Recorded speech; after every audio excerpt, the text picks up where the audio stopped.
What's up, everybody, and welcome to the Zach Dresler Show. I'm Zach Dresler. Thanks for joining us. Welcome, new subscribers. If you're just tuning in for the first time on YouTube, please smash that subscribe button. Smash it. Smash it. If you want to just listen to the audio version and don't want to see my ugly mug, go to, we're on Stitcher, iTunes, Google Play. Apparently, we're going to be on SoundCloud now. You can just Amazon. We're on everything.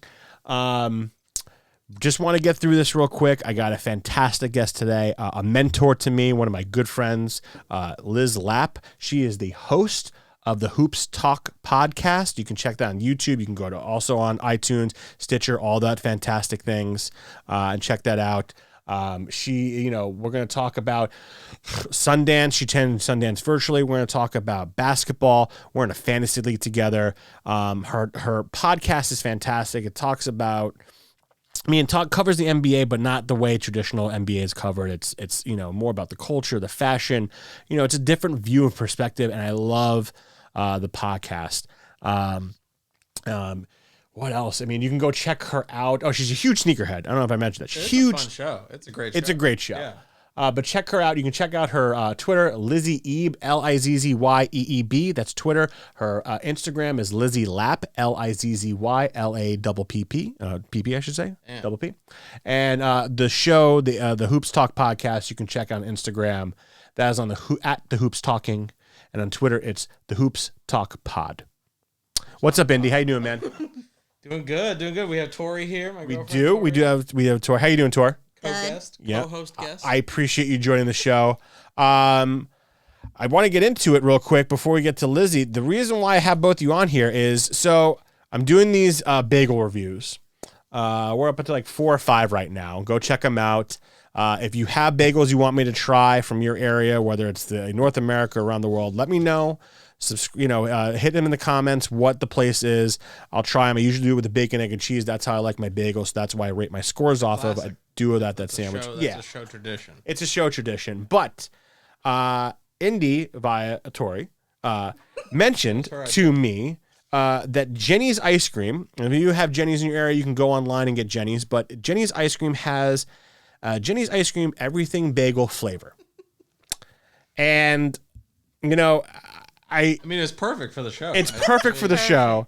It's cream cheese ice cream with everything bagel gravel. First of all, the word gravel is a little off-putting. Right? That's what I was about to say. I don't know if I want to eat gravel, but what else could you call it? Probably seasoning, Well, but then Rocky Road. I'd call it like a... It's not unprecedented gravel. Maybe brittle, like a brittle. Okay, I like that because you couldn't call it a seasoning because seasoning and ice cream don't really go together in my mind. Yeah, true. But you brought this to my attention, so I tried to get some on our show a couple weeks ago. They don't have it in the local stores, at least not in LA. So I had to go to the website and order a minimum of 5 containers, not of just this, but of other ice creams, a minimum of 5 to get this ice cream. And it came a week later. If they forced you to buy 5 of the they bagel. have those options. I'm sure they're great. They have those options, but and I love bagels, but I don't want it in my ice cream.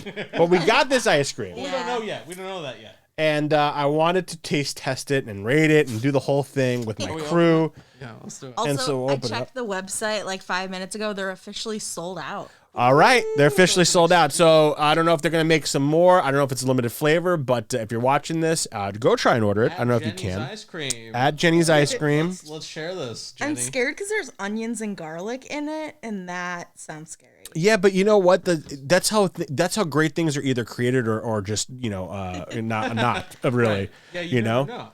Think about all the great, would sweet and savory go together? People didn't or Reese's peanut butter cups would have happened. Who knows? Right. This is the epitome of don't judge a book by its cover. Maybe we're right, maybe we're not right. So let's try this here. Let's open it. You guys open it yet? Pull the seal. Oh, pulled the seal. Okay. It's officially pulled. I'm just playing with the ice cream while you guys have a piece wait. of gravel, though. Don't chip your tooth on the Piece of gravel, though. grab. Don't trip your tooth. Okay. I'm scared. Okay, get some gravel. Okay. Oh, yeah, mask. Go ahead and try. What do you guys think? Okay. Oh my God. Ew. Oh, that no. is. Oh, no. Okay, well, my turn to try. Oh, my Lord. that. Yeah. Okay. So Okay. okay. So this actually. Oh my God, Jeni. Okay. So this actually. Oh. This actually tastes like an everything bagel in ice cream Does. form, and it is not tasty. Oh. I don't like the onion and garlic. No, it doesn't. You're right. It doesn't go. Oh, Jeni. It does not go. This does not. Jeni, you ain't got my number 5675309. Maybe That's not it the was number. Just the poppy seed and the brittle and no onion and garlic. No, I think even the poppy seed would have made it a weird texture. Like salt, sure. Like, do you think this would go good on a bagel? I think so. I saw somebody. Yeah, but online like, what do you that. put this? What kind of bagel do you put this on? Because I it's already. saw a guy online put it on an everything bagel and eat Put it on it. He everything. What did loved he it. say? Loved it. I think this would go good on a bagel, like a dessert bagel. Oh, I just got a huge chunk of gravel. It is stuck in my tooth, and all I can taste is like it's like this. It's like Yeah.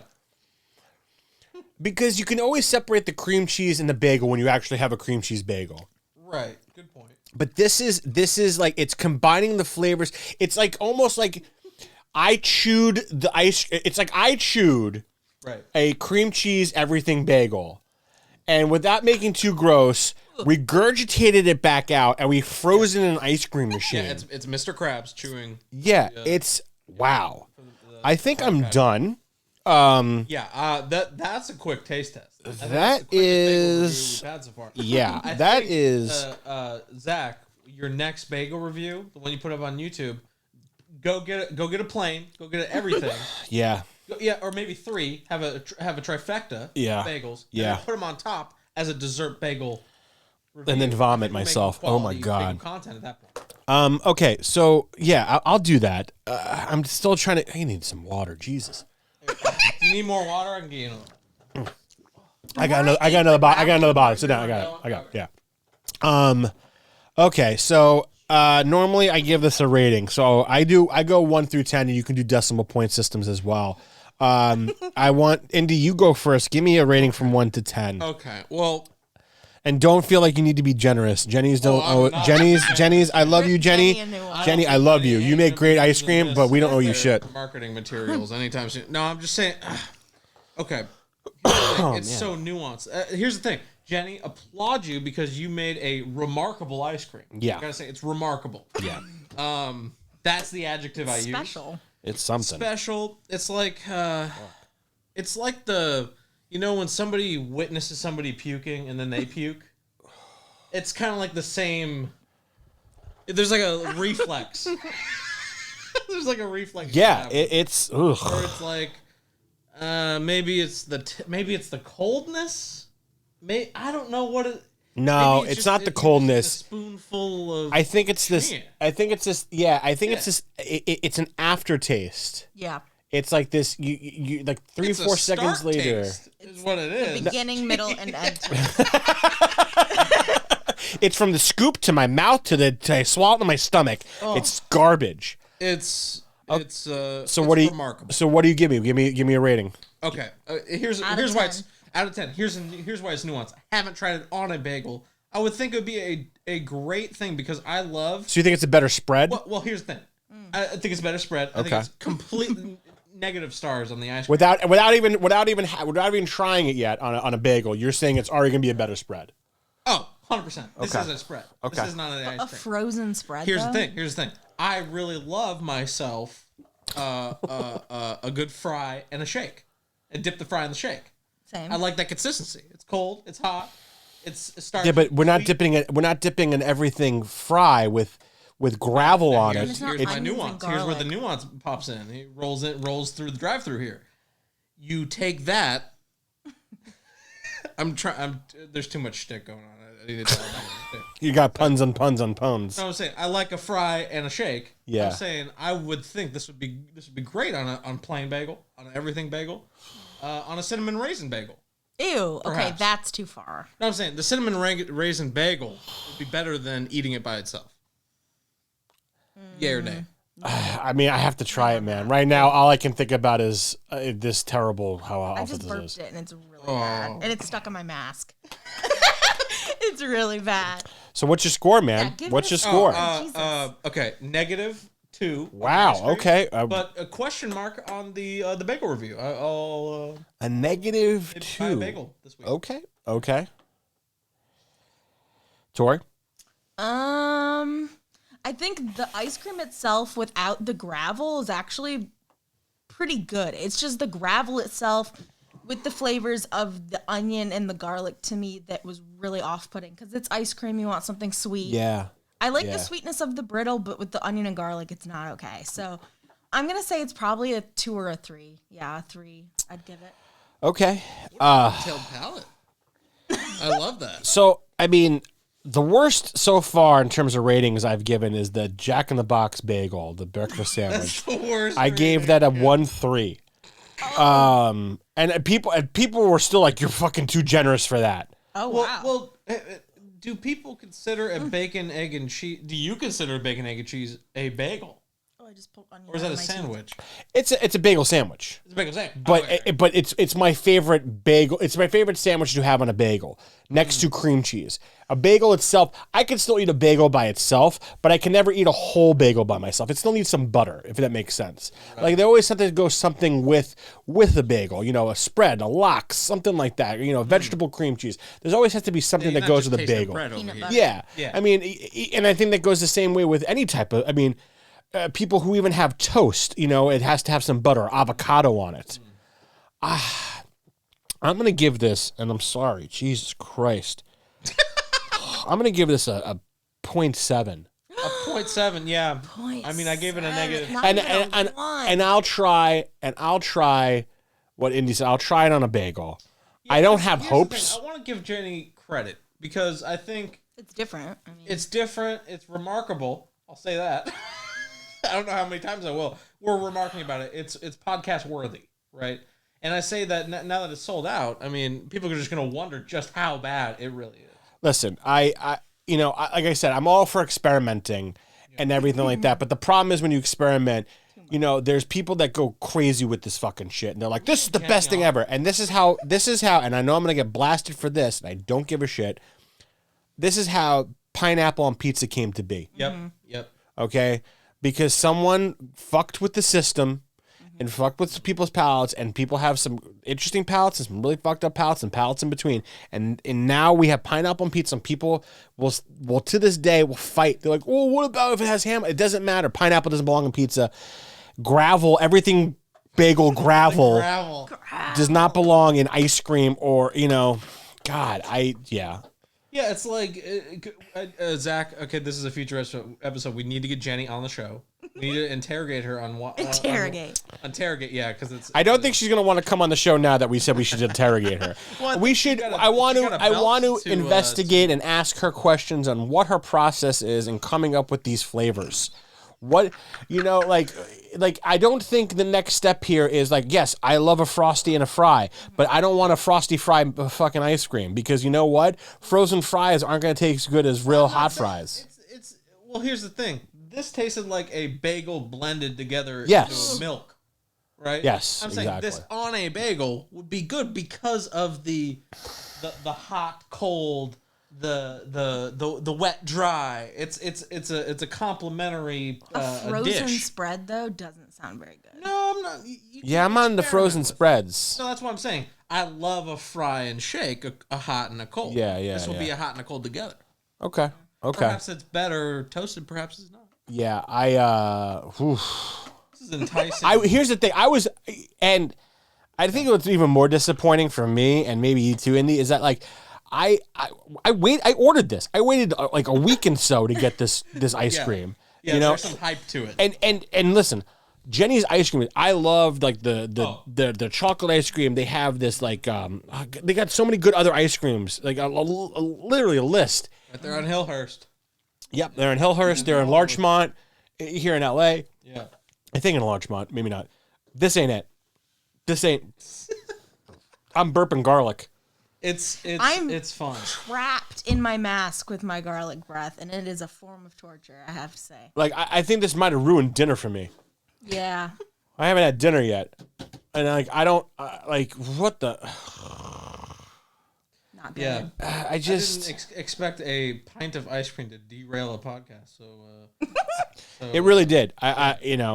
Tori, thank you for coming on and doing this. I'm sorry that I cursed your mouth with this ice cream.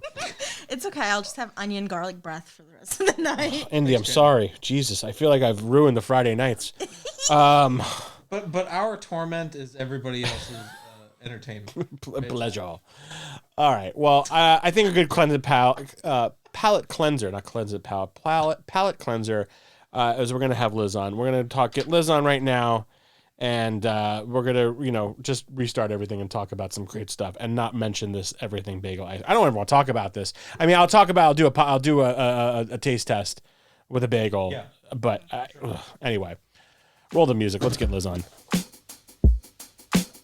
Joining me, as I teased early in the show, is a very good friend of mine, a mentor to me, one of my mentors, and just a boss-ass woman, human podcaster, host. I mean, how much do I have to pump you? Because when we talked about this earlier, you're like, just keep on activating me.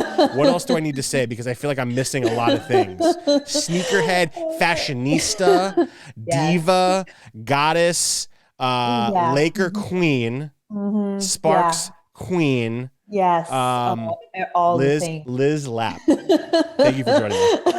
Hello. I'm so excited to be here. Thank you for joining me.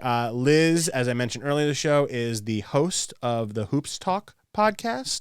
Yes. With Karen, I'm always messed up her name. Jesus, we already went over this. Karen, just say it for me so I can say it again. Uyenko. Karen Uyenko. Yes. And Kendall Freer, Yes. who are fantastic humans as well. Absolutely. The podcast is spectacular. I've been fortunate enough to join you guys a couple of times, and thank you for that. We're all in a fantasy league together, which I figured we'd start off with there. Yes.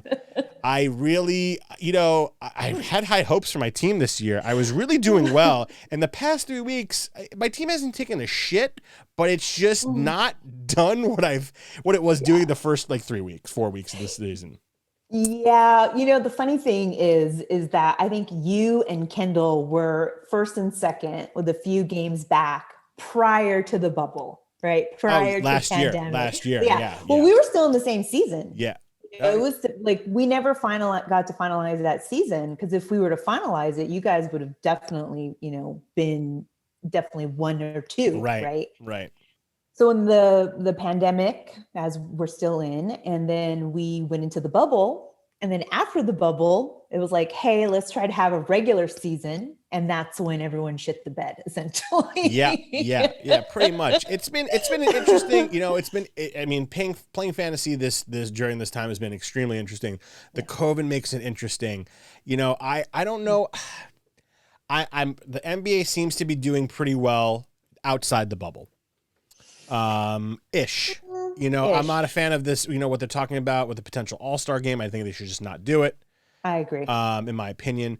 But, managing the fantasy team has been interesting because there's been, I remember the first week, half my team was on IR because they were either COVID or they were at a strip club getting COVID, whatever it may have been. You're right. Or they're hanging out with James Harden, But it's the chicken wings. It's all about them chicken wings, okay?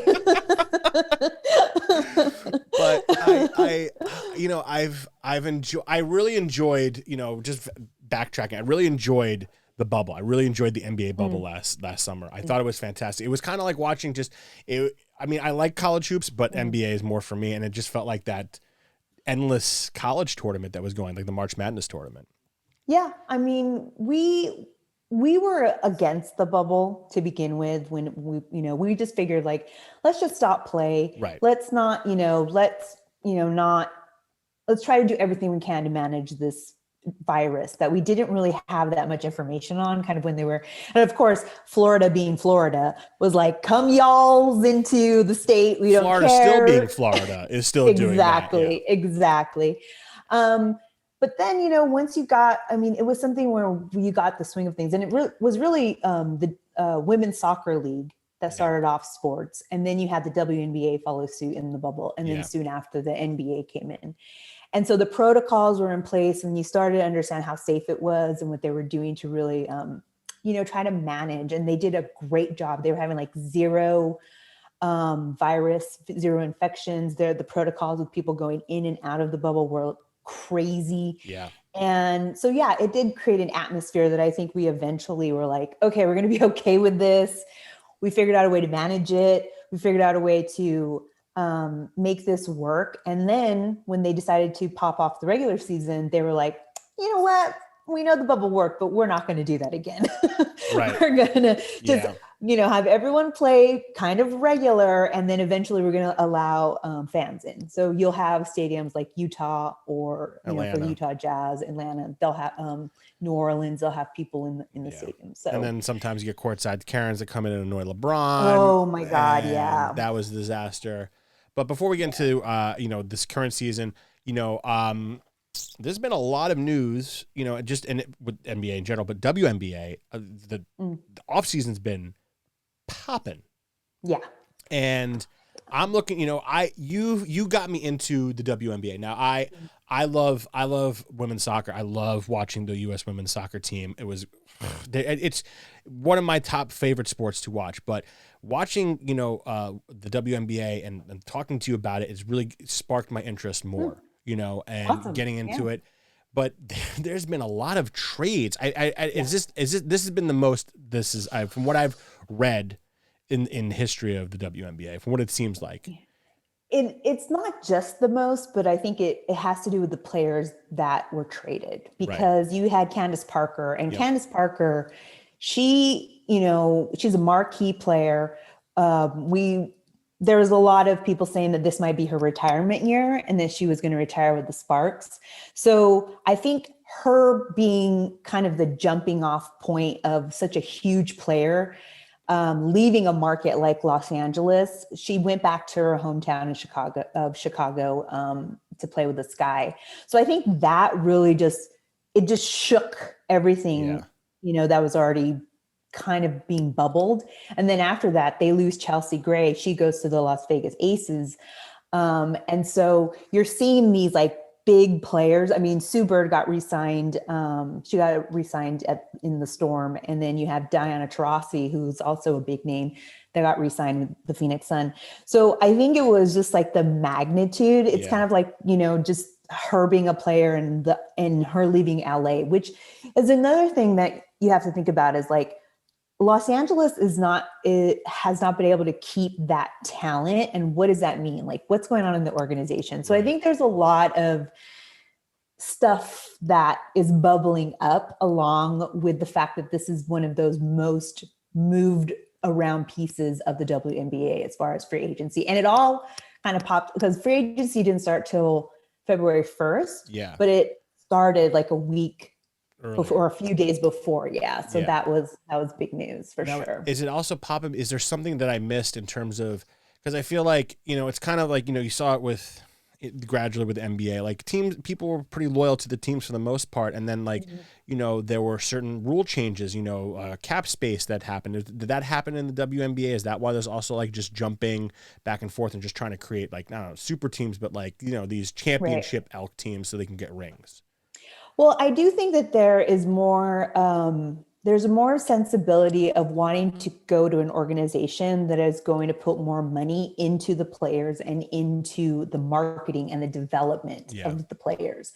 Which is huge, which is really big in the WNBA, because the WNBA, or women's sports in general, does not get the marketing, the recognition, the nationwide recognition, the worldwide recognition that it deserves. I mean, it's always uneven. It's always uneven. Yeah. Which is weird because it's part of the NBA. So it's not like they're trying to build an organization outside of what's already there. And you get a market like Los Angeles that has, the Lakers, and then now with the Clippers having Paul George and Kawhi Leonard, and you have the Warriors up north. I mean, there's a lot that is happening in NBA in California, and then Los Angeles itself. The Lakers will always be the marquee team in Los Angeles. That's just how it is. And I think, Chelsea Gray, who went to the Aces, she kind of, she did a small series on Undefeated about why she went to Vegas. And really it was like, look, we're under the shadow of the NBA. here they courted me in Las Vegas. They showed me my training facility. They showed me where I was going to live. Like they treated me like, you want to be treated as a marquee player going to a team that's going to want to win championships. And I think that is, there comes a point in everyone's career where you're like, I know my worth, and that's what I want to see reflected in the organization I'm going to play with. So there's a lot of things that, the WNBA has to look at, and then each organization has to, because they're talking about maybe having another team in Oakland. There's talks of that. There's also talks about, going to Toronto because, they had the Raptors. So I think, this is the time. And I think these stars are seeing like, hey, you know what? I should get as much because I am that good. And I think that's what we're seeing also. Yeah. And exactly what you said, like you want to get yours while you can and go to a place that's going to treat. And I think, going to a place, I think, you're going to see a lot of, as teams start to develop other, in Vegas, it's a developing city, it's a developing town. They're going to put money behind it. And, affordability, let's think about it that way as well. Like, I mean, these places, it's not, LA is an expensive place to live. New York's an expensive place to live. Like all these places, and no one's getting paid for it where they should be. No one's making that LeBron, and then they should be making that LeBron money. It's, how are you supposed to live in an area like this? Yeah. It's true. I've really I've been excited for the NBA this year as a Nets fan. To the start of it, I knew it was going to be a train wreck. I knew it was going to be a train wreck with Kyrie. And then they really piled on the craziness with Mr. Harden. Yeah.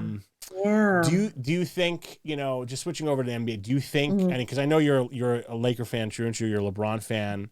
Yeah. You got the gold, you got everything ready to go. Do you see, I feel like it's going to be the Lakers again coming out of the West. I think the Clippers will make the fight, but again, I think they'll fall short. I just think they're missing that piece that I think the Lakers have other than LeBron. Kawhi is fantastic, but I just don't feel like they have that big guy that they have with AD. Who do you see coming out of the East? Do you think it's the Nets? Do you think the Nets even? I mean, star power, yes, they should in theory, but do you see it actually happening? That's a great question because I do see it happening. I just really see what you saw when LeBron first went to the Heat. There was a lot of hype around it. There was not as much dysfunction as you're seeing with some of the players on the Nets, but there was a lot of hype.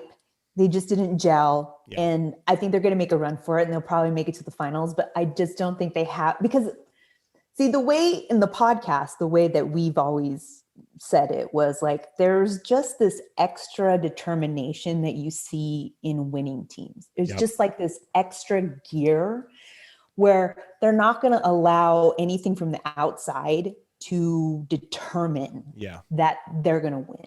That's all they have in their mind.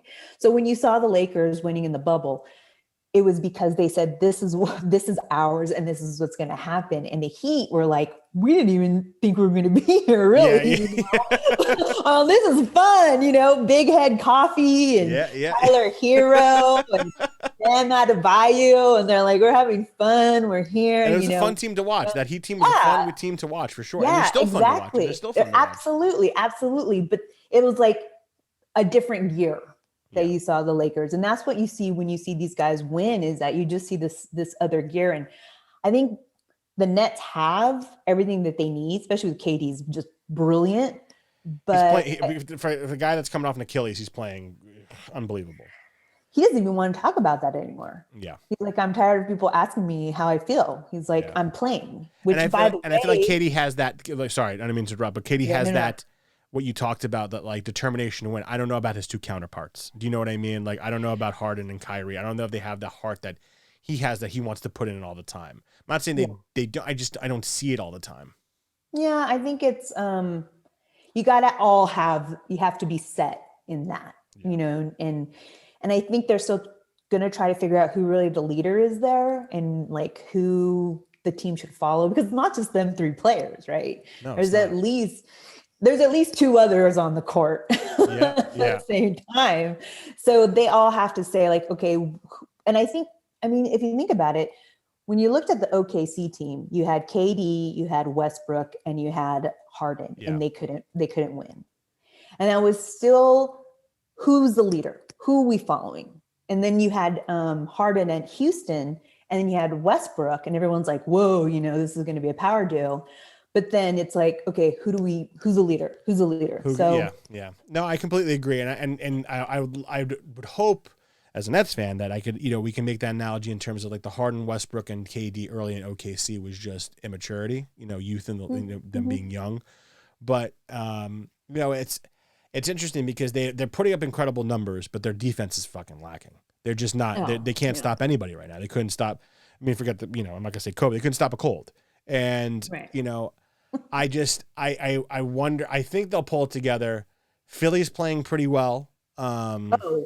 Joel Embiid's having a season. Yeah. And that's the one thing I think that, like, again, I think the Nets are missing is that big guy. I don't think Harden was the answer that's going to set him over the edge. And I would have preferred, and there's rumors that they might go for Drummond, as long as Cavs eat that cap space, whatever it may be. Right. That's not a bad pickup. But, when you're going against these, look at the top teams right now, or look at the top players that are playing. Embiid, the Joker. These guys are having MVP seasons. Totally. And I don't think the Nets have that. They don't have that big guy in the paint. It's all out of perimeter. KD's tall, but he's lanky. So he's that small forward. Position. Totally. Milwaukee is, I don't know. I think Milwaukee is just having this weird year. They're Milwaukeeing, whatever. At the end of the day, Giannis is going to be Giannis. Okay. So he's going to put on a show and he's going to do his best. And I'm happy for that because I have him on my fantasy team. And I'm like, you know what? I don't need you to win. I just need you to ball, So these guys are, they like to say like, okay, we didn't have the rest that we normally had, between seasons, which is true. But at the same time, like WNBA players, they finish their season and they go overseas. So, I'm like, what is the excuses? What do you want to say? And how about, are you just going to play? And also you have to think about like what's happening in society. Cause that was the big thing about the bubble, right? Yeah. It's like, you can't separate. You can separate physically so that the virus doesn't, have a chance to spread, but you're not going to stop information that's happening about the world. Yep. And we had the summer of Black Lives Matter. We had the outgoing administration. We have now the incoming administration. We had the insurrection. And so all of these things, we have to remember, these are human beings. Yeah. And just because they get paid to play a sport that we all are entertained by doesn't mean that we can dismiss the fact that they're going to have these things also be part of what they take onto the court, and in their lives. They're still public citizens. They may have, you know what I mean? Like they vote, they pay taxes. Yeah. They're just because, they're in front of the camera, they have a special talent, which is something we enjoy and it's beautiful. Yeah. It's a beautiful game.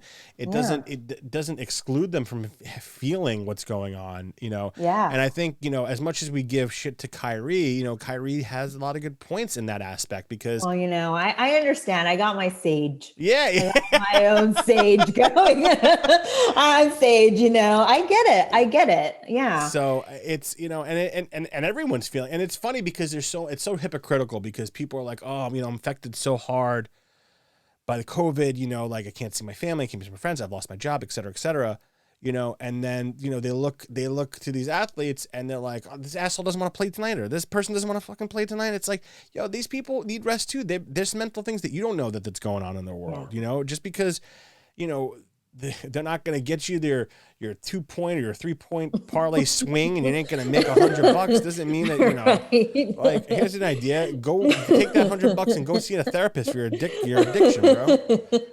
Yeah.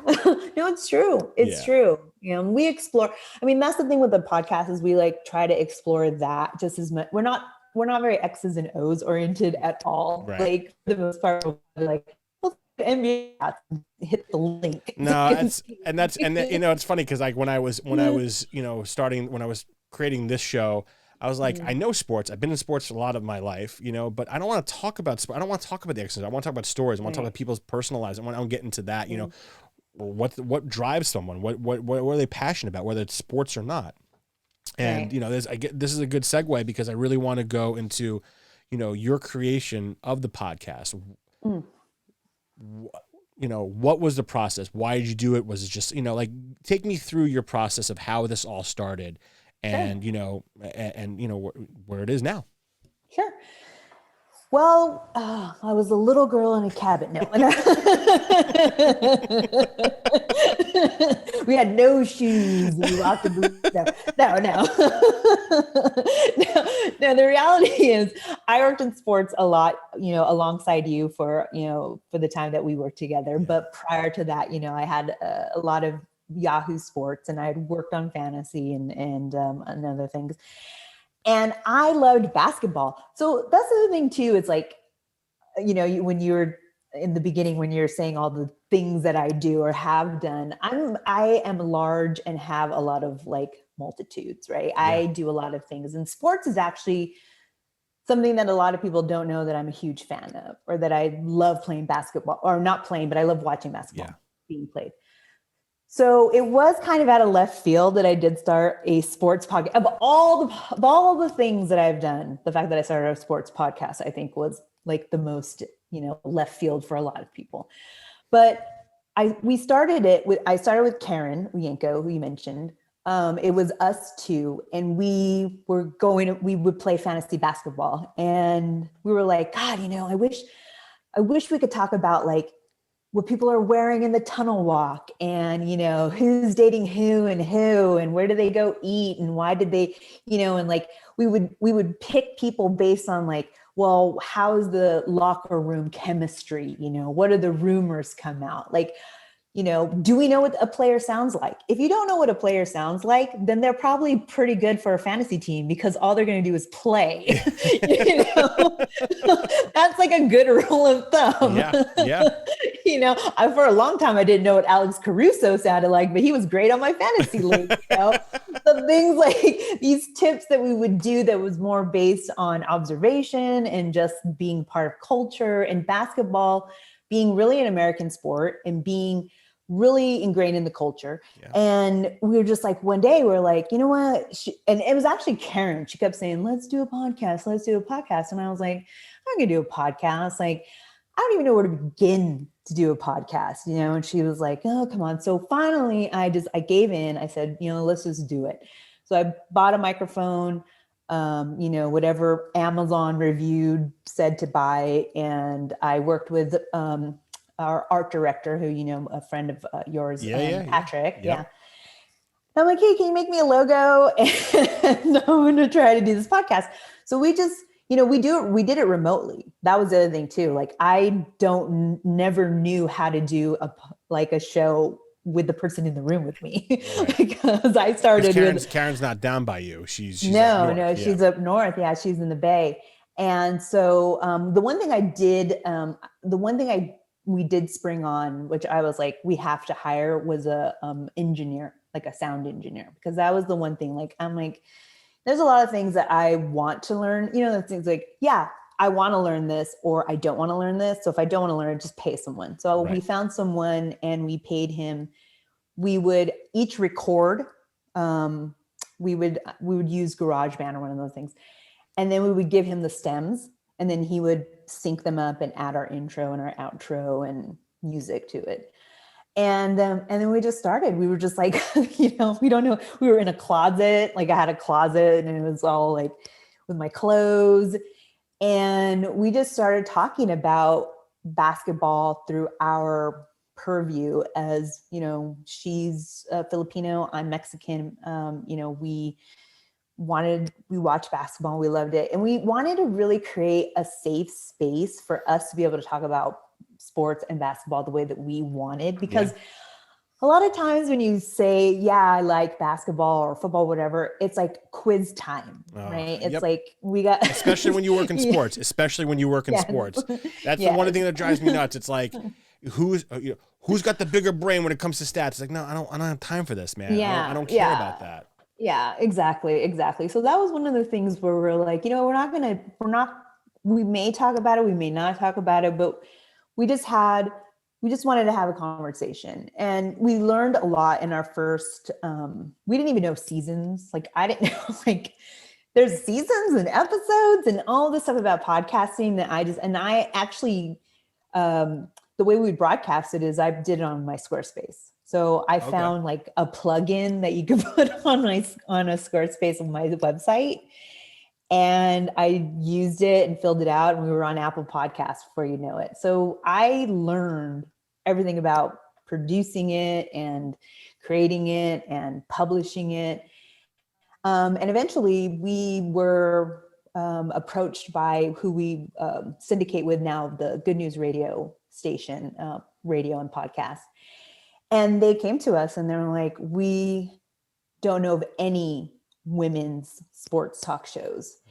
And not only do we not know an all women sports talk show, but we don't know one like yours where you're actually just talking about the culture of basketball and, you know, just talking about sports stories in basketball. And we really like that. We really want that. We really want your point of view. So we signed with them, and yeah, we're in our third season. We'll have our 93rd episode. I think we're going to be recording our 93rd. Amazing. That's great. Yeah. And Kendall joined last season. Yeah. So Kendall Freer, who's a friend of ours. And, you know, she's awesome. A newly added fan to the Portland Trailblazers, a fantastic team to pick. Yeah, I remember the whole contest. I did a abysmal attempt to try to, because here's the thing. It's like, you know, when you're trying to sell a team from New York, it's already hard enough because it's like, no, I gotta be, you know, when you're not from New York, you don't care. So it's like, I don't want to hop on a bandwagon. So I already was going in there, I feel like already in 6 feet under. And I was like, well, I'm just going to give it my shot, being a fan myself.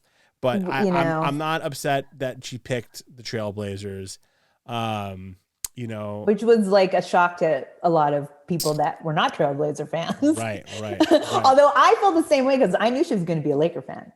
There was no way she was going to be a Laker fan. I was like, it's too easy. It's too easy to pick. And I feel like when you know, I equate this to Yankees fans and Lakers fans and Cowboys fans. Like there's so many people that are like, oh, I'm a Yankees fan, a Lakers fan, and a Cowboys fan. I was like, really, you picked like the most prominent teams in their sport to be a fan of, right, next to like the Steelers, you know what I mean, or now the Patriots, whatever it may be. And I just feel like, you know, you don't want to be that person that just hops on the bandwagon. You know, you can. There's nothing wrong with that. You can do it, but I think when you're being talked to about sports in that aspect, or you're talking about the game and culture, you lose respect for that person because you're like, oh, they're just hopping on that.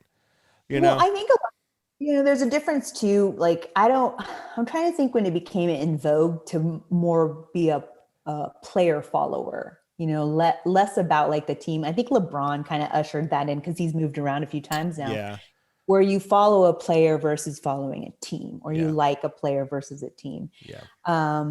But yeah, when we found out that Kendall didn't have a team, we decided to come up with that contest, and it was really great. We got a lot of engagement, and a lot of people were trying to sell their team to her. And I mean, I will say the person that ended up selling the Portland Trailblazers came into the studio and gave her Trailblazers swag. Yeah, so, I mean, she laid it on the line. They laid it on the line. I know your husband's a huge Knicks fan, and he always makes fun of me for being a Nets fan. You know, I remember, you know, whenever we're drafting or whenever I'm on the show talking about the Nets, he always has a little snarky comments, and that's fine. You know, and the Knicks are actually having a good year, and so they're not bad. I think they're ninth in the Eastern Conference. But they're competing. It's not like it's in a competitive East for the most part. It's not like they're, you know, it's not like 1 through 5 is good, and then like, oh well, yeah, they're competing for the 8th, 9th spot when the team is like 10 games behind. Yeah, the Knicks. Being a Knicks fan, you know, I gotta give it to them. They have a great sense of humor, and they're loyal. Yeah. I mean, I'm married a Knicks fan, and I would say to all you single people that are listening, find yourself a Knicks fan. Loyalty to the core. Little Kendrick right there. Exactly. You will not find a more loyal person if you find yourself a Knicks fan, and also someone who can really take a joke, because those, I will tell you, I crack up watching like Knicks tape. And that whole like Twitter Knicks universe, like they hang a banner for everything, they make a fake banner, and they're great. They're great. And, to be honest, like if you go to a game, if you have, once COVID's over, maybe you can go if you haven't. I'm sure you have, but if you go to a game at Madison Square Garden, it's a different feeling. It's definitely a mecca, whole like feeling that you get going there, being there. There's just a lot there. And then they also have Walt Clyde Frazier, who's one of the best sports analysts, who was a player. Yep. I mean, you are not going to get poetry like you do out of that man. That guy. Absolutely not. He's an institution. He's legendary there. Yes. It's like, Bob Shepard, who was with the Yankees, who would always call, the voice. It's like when someone like that goes, or leaves, like Vince Scully, he hasn't gone, but he's left, it's just, there's a piece of history that's gone there. And I think, every big city, whatever you want to say about the popular teams, the Dodgers, the Lakers, the Yankees, the Knicks, there's something that's legacy there that's ingrained in what came up with what we call culture as well. The Lakers have this culture, and I feel like when they left the Forum, not that part of that culture died, but it just changed a bit, when going to the Staples Center. And now since then they've created this rich culture there because they've won so many times. But like Dodger Stadium is a place where it's just like, it's, being a Dodgers fan is diehard. And I have, I love Dodgers because they came from Brooklyn originally. I'm a Yankees fan, but when the Yankees left the original Yankee Stadium, it just, going to the games the first few years, it just didn't feel like a Yankee game. It felt it didn't feel like home. And Madison Square Garden is that home. I feel like it's one of the last like establishments that, has, Walt Clyde Frazier and all this other stuff that goes around it.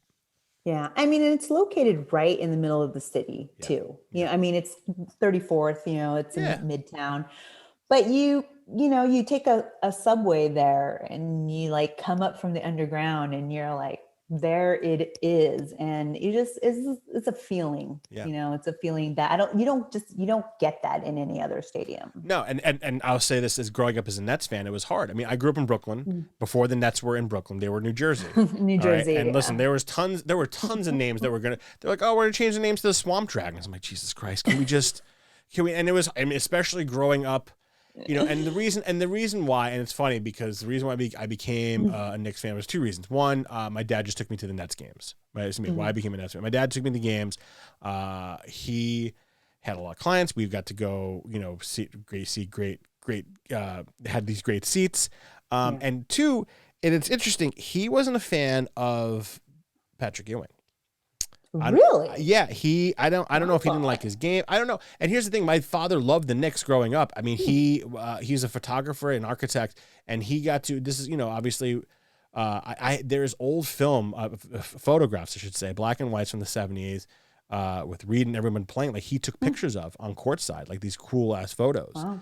And I don't know if I don't know, maybe, and I think it's honestly, maybe it's a Dolan thing as it got later, because I think he wanted to become a Knicks fan, and I think, and he didn't like Starks for whatever reason. He just, I think that's what solidified it. He's like, I don't like Starks, I don't like Anthony Mason. I'm like, well, I get it. They're winning now too. This is the 90s, they were also competing. So my dad loved seeing like Reggie Miller, like choke on Spike. My dad loved that whole thing. And so we would just go to Nets games, and I feel like, the Nets will never have the rap that the Knicks have. Maybe they will. I don't know. I can never say never, but it's going to take a century before it gets to that point. Yeah. But there's something that, like you said, something loyal about Knicks fans, that fan base. They're diehard. It's hard being a Knicks fan, and I don't think they'll ever. I don't know if they'll eventually achieve what they were used to be. This famous franchise. Yeah. I think they got to get rid of Dolan. I think that's a huge part of it. He's going to go to his deathbed with this team though. Yeah. He's going to be outdated. He'd take him down. He's going down with a ship. It's his ship, and he's driving that ship into the wave. He doesn't care. It's a tsunami, and he's going right for it. Doesn't care. It doesn't care. But, Thibodeau seems to, he's been playing these younger guys. I think the whole thing was they were worried that he was going to come in and get all the old heads out there playing like all the minutes, but he's been true to like keeping Barrett out there, giving top-end minutes. You see Quigley, who's Quigley's like been fantastic, and he's on my fantasy fantastic. team. He's on my fantasy team. What a You're pickup! so lucky. Listen, if I wasn't just on the wire, like I think it was 2 weeks ago or 3 weeks ago, and like half my roster was like injured because of COVID, and I was like, I need a guard, and I was like, I'll take Smart, I'll take this guy Quigley. He seems to be on the uptick, and I haven't dropped Quigley, and he's been fantastic. He's been fantastic. And what's crazy is that the other day I got notified from the app that he was dropped in over like 3,600 leagues or 36,000 leagues, and I was like, why? Is something going on? I was like, no, he's still putting up numbers. I don't get it. Maybe just people had other COVID players coming back. Yeah, that's possible. Yeah, that's very possible. So you see that a lot. But no, I it's cool to see the Knicks do well. And that Julius Randle's a huge surprise, not a huge surprise, but just he's playing very well again on my fantasy team. And it's been I love the NBA right now because I think you got this mix of the old guard and the new guard, and they're all talented. It's fantastic games overall. Yeah, so, absolutely. I'm enjoying it. Yeah. I just want them to stay healthy. Yeah. Now, quickly, I want to talk about your how much you love sneakers, your fashion. You are a sneakerhead for the most part. No, yes, am I wrong? Am I wrong? Yeah. Listen, I do have a lot. when I met you, I think it was one of those for black. But what are those? Those are really cool shoes. You have these rosy red shoes on, and you're like, oh, these are my. And I don't even remember the names. They're probably my like French designer Nike collab or something. What is really quickly because I really want to talk about Sundance because I know you tended virtually, and I want to talk about television WandaVision. Yes, but what are your top 5 the releases by Nike or not? Isn't Nike? What are your top 5 shoes that you like, or the brands? Well, I you know what, I'm really been, and I know this is weird, but I'm loving the Jordan collaborations, and I picked up one of the first Jordans with the all red, and I absolutely. I love those. Those are really great. I've been like an Air Force One person. I'm never mad at those, but I'm really so what I'm really excited about seeing are the new shoes, like what are the free E's, the ones that are coming, snapping fly E's. Yeah. That's the kind of stuff that I'm excited about because those are the types that are for the accessibility. And I really think that that's like very, very important. So I have some like vintage stuff going on that I haven't never worn. And in this quarantine, I, usually like in slippers. So Nike slides. That's one of my favorites. If Nike came out with Crocs, that'd probably be my other one. So I haven't, shoes hasn't been a huge focus as far as the releases right now because I'm not wearing them, but I am really excited by the accessibility because I believe Elena Del Don also came out with an accessible shoe. She's Washington Mystics. She just moved to the Mystics. She was from, was it Minnesota? No, she moved to the Mystics 2 seasons ago. Sorry. Yeah. And her sister has disabilities, like sight, sound, like she has a lot. And she worked to have a shoe that would be accessible for someone who has a hard time putting on shoes. And so that's what's really getting me excited is those releases that are meant to allow everybody to have access to be able to wear really cool shoes. And these like ease ones that you just like slip in and you snap.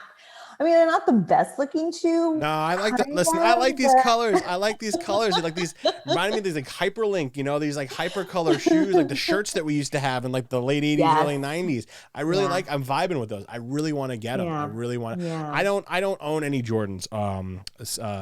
Really? Yeah, that's weird. You're like, that's like your number one fan. I know. I think I had them.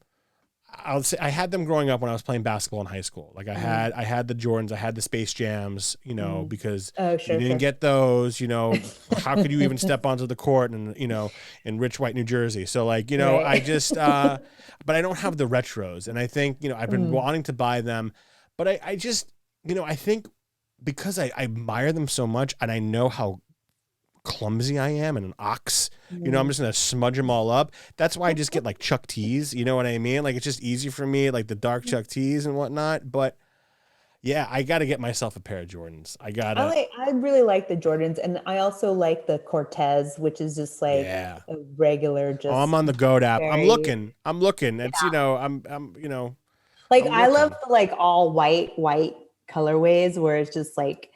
That's been my thing lately is like super like neutrals and like white. Cause like also when you buy a white sneaker and you can keep it white, like that is like a mark of, you know, you are your marquee because my nephew, he's 14 now, but when he turned 13, I took him to the Nike store. This is pre-COVID. Thank God.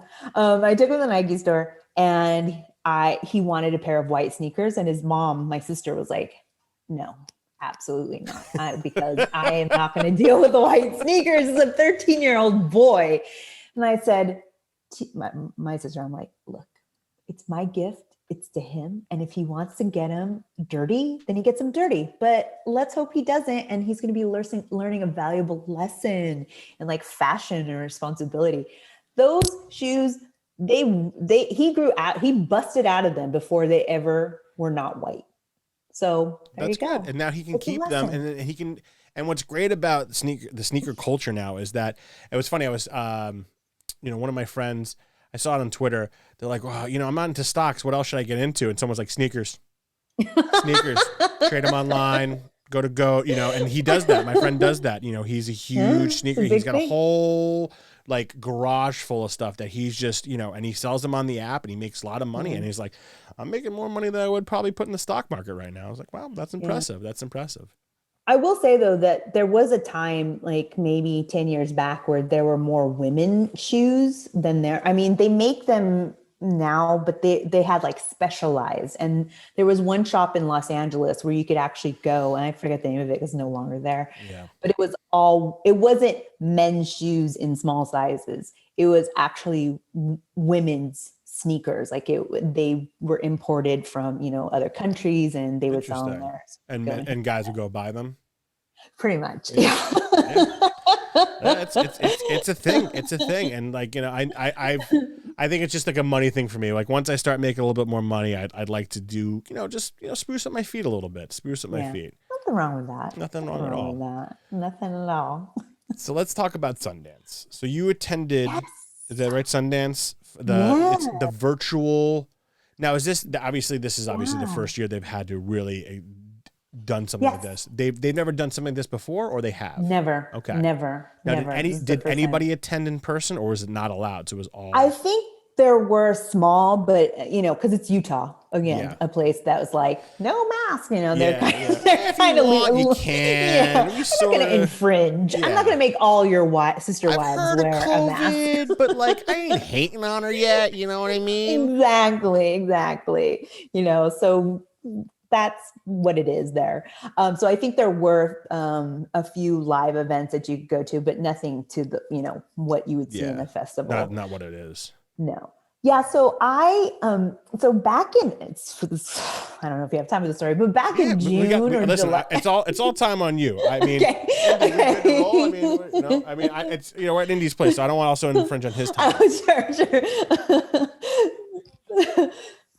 So back in like June or July, you know, the pandemic, we came back from London in March, and we were like locked down, safer at home, and all this business. So come June or July, I had an old coworker of mine who was like, he put it out on Facebook or something where it's like, hey, I'm going to start a movie club, and whoever wants to join can join. So I ended up joining. It was just 4 of us. So we're in this movie club, and we have like different movies we watch, and we have a bracket because it's like best actress winners of the Oscars, and we watch these movies and we talk about it. And they're in Utah. They're actually in Utah. And one of the members works at the independent theaters in Utah, in Salt Lake City. And then another one of the members is part of the Salt Lake City arts community for theater. So, they're already there. So we're watching movies, and as Sundance is coming, they're like, we're going to participate in Sundance. It's part of, what we need to do. Are you interested? And I was like, yes, 100%. Because, I hadn't done, because we'd been in this pandemic, and I hadn't really done anything. So I was like, I would like to attend something. It's not that expensive, and I can stream all the movies from my laptop and then like AirPlay it onto the television. So it was one of those things where it was like, why not? Like, let's check it out. And it was so amazing. I can't tell you how like cool it was to actually, watch movies that, we're getting first access to a lot of these movies and to a lot of these winners. And that you wouldn't even get access to normally because the tickets and hotels and all the stuff there is normally sold out. It's really like by invite, and if you're creating something. It's like South by, any one of those. But the other thing that was really interesting too is that, so a lot of the movies aren't purchased yet. So you don't know if they're going to get a wide release. I mean, you can kind of guess that there's going to be some, right? Like Judas and the Black Messiah and Passing with Tessa Thompson and Ruth Negga. And then you have, so you kind of get the feeling, Coda, which is one of the movies that had the world premiere there, just sold for $25 million to Apple Plus. Yeah. So after it premiered, it sold. After it premiered. Yeah. And it won like the US Dramatic for the festival and did you best like ensemble cast. Yeah, it was good. It was good. How many movies? So quick, how many movies did you watch over this 2-week period? It was a week. It was like, it was about a week. I ended up watching 8. Okay. So within like the fact that I'm working. Yeah. And then I'm trying to like that's see. a lot. That's a lot. That's a lot. Yeah. I would say I watched 8. Actually, 8. I watched 9. I mean, 1 extra because they did a tech thing and they gave free movies so you can check your tech. Oh, nice. And I ended up watching it. So maybe like 9. But I would just like, you get the time and you watch it. And I watched it prior to the awards then they have the award ceremony and then you can choose from the award winning to watch. But you get so many stories that you wouldn't, I don't know. It was just like, just being locked up. Like, I love going to museums. I adore going to a movie theater. My husband and I would go and see like the 9:30 a.m. showing of movies and bring in coffee and donuts and like sit in the front row at the theater, in the Hollywood AMC. We loved it. We absolutely loved it. And I was just like, maybe this will just kind of spark some new stories, some creativity. And it was wonderful. We watched Nicolas Cage actually starred in one of the movies. I meant to ask you about that. What was the movie it's called? It's called Prisoners of the Ghostland. Is it good? What'd you think? It's good because it's a different story. Okay, so it's wild. It's like it's just wild. Like is that going to be released worldwide or? I don't know if that one got purchased yet. Okay. I haven't heard any buzz about it, but it's a Japanese director who it's his first English speaking movie that he actually made in Japan. It's a mix of a spaghetti Western and a samurai movie. I'm already loving it. I love spaghetti Westerns. It's wild. It is wild. Nicolas Cage, there's a few times he gets unhinged, but for the most part, like they're just... So he does Nicolas Cage things. Gotcha. Which is what I expected. Yes. The thing is, though, it's like the movie is so wild. Like he doesn't even seem that wild when you compare it to everything that's going on in the movie. So it seems like it was a perfect role for him. Yeah. Yes. Okay. Yes. So so things like that, and like Coda, which is Children of Deaf Adults, which it was about a young woman who, she's the only hearing member of her family, so she has to support help her family, like interpret because they're deaf. Yeah, that starred Marlee Matlin, who's an Oscar winner. Yeah, so things like that. I mean, the Rita Moreno documentary, Questlove just got his documentary, Summer of Soul, picked up for I think Sony picked it up, and it's going to be playing on Hulu. So I saw some really, really, really great movies, and I was texting with my movie club, and we were like, just really excited about everything that we're seeing and talking about it. And we're actually going to be meeting on Monday, and they're going to go over like a bunch of nerds, to critics. But yeah, it was really fun. It was really, really fun. And I hope I know they're going to want it in person. Everything's going to want to pop off to be in person once COVID's over. Yeah, yeah. But I can't wait. I'm really excited. I'm really hoping that this thing kicks over soon. I know it won't, but like, just talking about missing going to movies. I was talking about with Carrie today. Like I miss it. I miss going to get popcorn. I miss sitting down, seeing the previews, getting amped for like these movies that are coming up, and then watching the movie and just, especially on a hot summer day. I mean, that's nothing beats that. Nothing beats going to the movies. Seeing the double feature even. Yeah, there's certain things too that I don't know. It just doesn't, like Tenet. So I watched Tenet streaming. Yeah.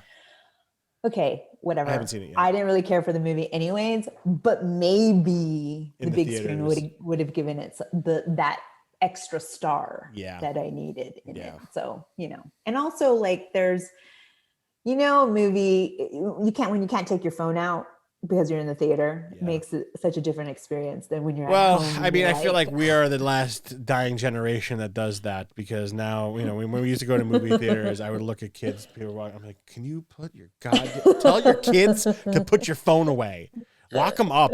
I mean, you got to go to 9 a.m. Yeah, I guess you got to go, because there's nothing worse than seeing all of a sudden you see the glow, and I'm like, come on, right? And even though it's like it's below you, it's just like it ruins that atmosphere, and it watching movies at home the same way, it ruins it. Because I'm sitting on my couch. I'm not fully immersed. So like, I tune in and out of the plot. I'm sitting there. I'm like, oh, what happened? Carrie, what happened? She goes, I don't know. I was flipping through Instagram. Yeah. I mean, they honestly have to work a lot harder. And I will say there was one movie that I did not look at my phone. I was completely in it. And I think it's a huge game changer. And that's Judas and the Black Messiah, which will premiere on HBO Max, I think, later this month. But it is a must watch. Okay. Like, if you can't watch all 8, which you can go to Letterbox and find. I got HBO Max. I'm ready to go. I'm ready to watch roll. that. I'm ready to roll. It is significant. Okay. It's a game changer, in my opinion. I'm looking forward to that. Yeah, it's great. Well, before I let you go, let's switch over from the big screen to the TV screen and talk a little bit about a show that honestly surprised the fucking hell out of me. WandaVision. Yes. And I don't know, are you a big Marvel fan? Are you huge? I am. Okay. I even like Age of Ultron, and people don't even like Age of Ultron. I love Age of Ultron. I love Marvel. I love the cinematic universe they created, and I didn't know what to expect with these Loki, the Winter Soldier, the Falcon and Winter Soldier, and WandaVision, and there's gonna be more. There's gonna be Hawkeye, all this stuff. Yeah. And it's brilliant. And I don't know if Loki is going to be as good. I mean, I'm assuming that it's Disney. They're putting money into this, but the acting, the writing, Carrie and I watch it, and it's just, I watched the first 2 episodes when they released them, and I was like, okay, I'm into it. I'm going to wait until more come out, because I don't want to do this thing where I'm waiting every week, because it's one of those, it's a slow developing show. The plot was slow developing, but the way they shot it, this idea of her, and any spoiler, Indy, I apologize. Indy loves spoilers, which is fantastic, because I didn't fucking learn anything. I love it. I love it. But for anyone else who's watching, if you don't watch this part, that's why I saved it to the end. Spoiler, please, go subscribe to Liz's stuff if you're ending it right now. But the way they do this television cinematic, this it's just brilliant. Starts with like Bewitched, goes to, and now episode 5, we're in this 80s, early 90s genre of this family ties. Yes. Very much. What I really appreciate Disney doing, and again, I haven't, I think there's still like 3 or 4 more episodes left in the season. Yeah, I think. yeah. What I appreciate them doing is that they're not catering, and Disney likes to do this, or companies like to do this, to younger audiences. I really appreciate them taking the time and doing these genres, these television genres correctly, so that everyone can appreciate them. Because I really appreciate the 70s vibe that they gave with the Brady Bunch. I really appreciate this 80s thing they did with the Family Ties recently. But it's just Paul Bettany's fantastic. I can go on and on, but what do you think? Yeah. I mean, we'll get into the plot here in a second of episode 5. Sure. Well, I absolutely love it, and I knew I was going to love it. Okay. And it is a comic, it's a graphic novel, because they have these spin-off universes. They have these crossover MCU, which in this last episode, which we'll get into probably, but we'll get to you start to see where Disney, because Disney there was the whole thing with Disney and Fox, and that's why you had like Quicksilver and you had Pietro, right? Yeah. Which is her brother in Ultron, because they couldn't mix. Yeah. So what we're seeing here in this 4th episode is not just an implication of like how the story narrative is, but it's an implication to the entire MCU universe and the crossover and what they are going to be able to do with that. Because they couldn't even make Wanda and her brother a mutant because of Fox and not being owned, right? So they had to say like it was the Mind Stone that gave him powers, as opposed to the fact that it's Magneto's kids. Right, exactly. That's the bottom line. You have all of these like narratives and stories that are opening up just based on that last episode alone. But the bigger picture of that, which I think this is really important, is one of the criticisms that I was seeing on Twitter was that people were saying, oh, this show is too slow. And I'm like, God damn it. Are we not like, we just have to have it all? Is that where we're at now? Because you can binge anything you want. You think you need to have everything in the story now, and you're not giving it the time that it needs to breathe and develop. And I don't remember people saying that about Mandalorian, which there was a couple of episodes of Mandalorian where I was like, did I really need to see him have that love affair with that woman in the tent? Yeah. But here's the thing. The Star Wars fans and MCU fans are completely different. I mean, not completely different, but they're very, it's different loyalty. And I feel like people will wait because it's an older audience when it comes to Star Wars. Fair. And a more obsessed, weird audience that cries about shit. No, I agree with that. And that sentiment is like, people want everything now instead of waiting. And that's why I waited, because I watched the first 2 and I was like, I'm going to rewatch these 2 when 4 more come, or 3 more come out, or 2 more come out, because I really want to see, the connection and all that stuff. And I really appreciate, it's just so smart. It's really great. And it's great acting. And I do love this crossover where they had Evan, I think it's Evan Berger's. Evan Peters, thank you. Evan Peters, who plays the Quicksilver in X-Men Days of Future Past. And I was explaining, Carrie's like, I love that you nerd about this. I'm like, well, let me explain. Like, after we watch it, I'm like, see, in Ultron, this is Pietro, which is Quicksilver. It's still a brother, but it's a little dumb. And I'm like, and now, and I'm like flipping back, and I'm like, it's so great to have all these aspects. And she goes, oh, that's why people are freaking out. I'm like, yeah, because now we're starting to see what I think is the beginning of the multiverse. Yes. And what not so important. More so than the multiverse, I think this is Doctor Strange. There's rumors that Doctor Strange has put her in this hex, so to speak. Yeah, because they don't know, because she was like, she is controlling it, but there's some things that she isn't controlling. Right, exactly. Like Quicksilver showing up. Right. And it's so interesting to see, because I think he's a fantastic actor, but what I'm hoping this does is that it really envelops, it really develops into the movies, like this whole, the TV verse and the movie verse really get into each other as well. And I'm excited to see, I think we're years down the road from this world of Secret Wars, which is like X-Men versus Avengers, and then they end up teaming up. But God, it's so. I honestly thought. Super smart. What's that? I just think it's super smart. It's super smart.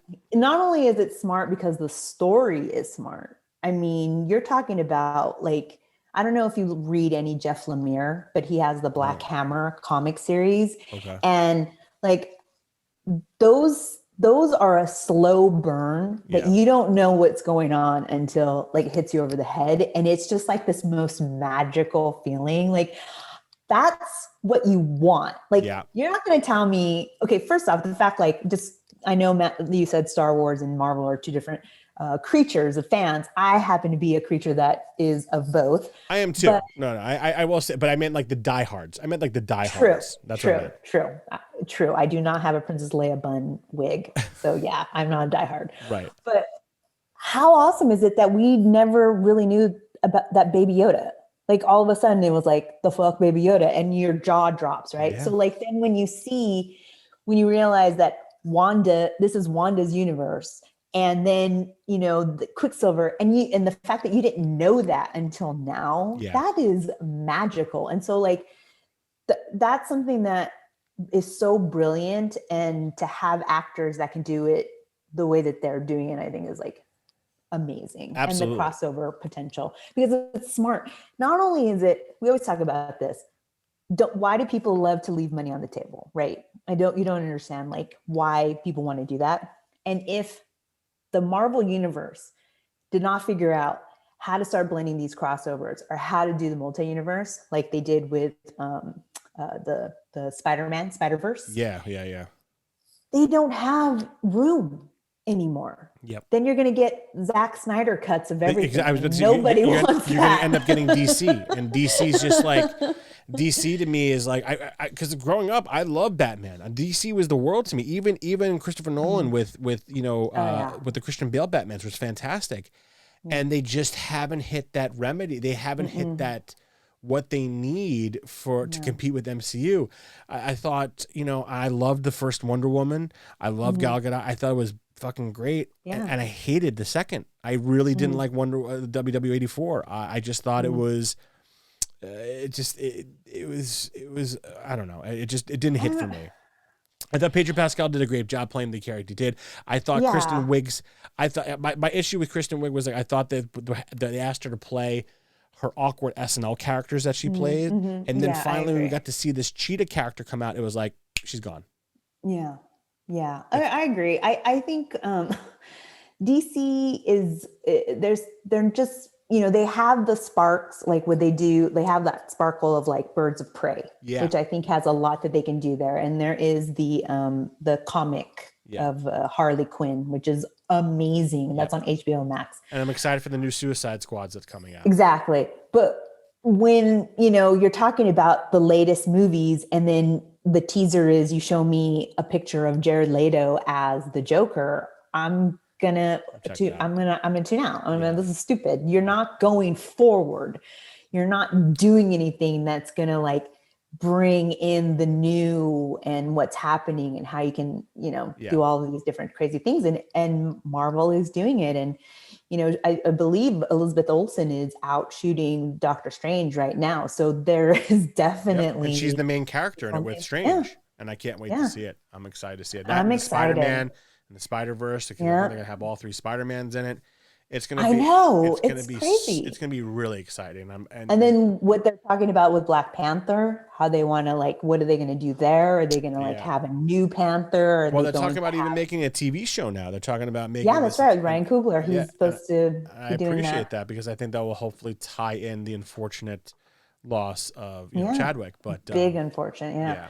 Well, that's the thing. It's like how many times if you're leaving money on the table, if you're not putting people on the screens that can see themselves. I want to see myself on the screen because that is where the growth is. Yep. And that's where I find that Marvel's doing something and maybe DC needs to catch up. Absolutely. I mean, they're trying to do it with, I feel like Black Adam and The Rock, but they need to do more than that. It's more than just that. It's more than just that. Yeah. Cause I mean, the last greatest thing was, in my opinion, was Christopher Nolan's Batman trilogy. Yeah, and I'm curious to see what they do with Robert Pattinson. I think it's going to be an interesting play. Oh, I love Robert Pattinson. Oh no, me too. I could have a whole nother. And I'm excited for that. I'm excited for that as well. Batfleck could have just pissed off. Well, are you going to watch the Zack Snyder cut? Because I definitely am. Of course I'm going to watch it. Listen, listen, COVID, no COVID, I'd be watching this. I'm watching this cut. I'm a nerd, so I'm gonna watch this cut. I don't give a shit. Yes, I'm gonna hate watch it, and I'm gonna be okay with that. Liz, I really appreciate you joining me on the show. Thank you so much, my good friend, my mentor. Please go check out her Twitter handles. It's Lizzie Lapp on Instagram and Lizzie Ebe. E-E-B. E-E-B on Twitter. Lizzyeeb. And then on Instagram, the Hoops Talk is the Hoops Talking. Yes. At the Hoops Talking. And then the Twitter is the Hoops Talk Pod.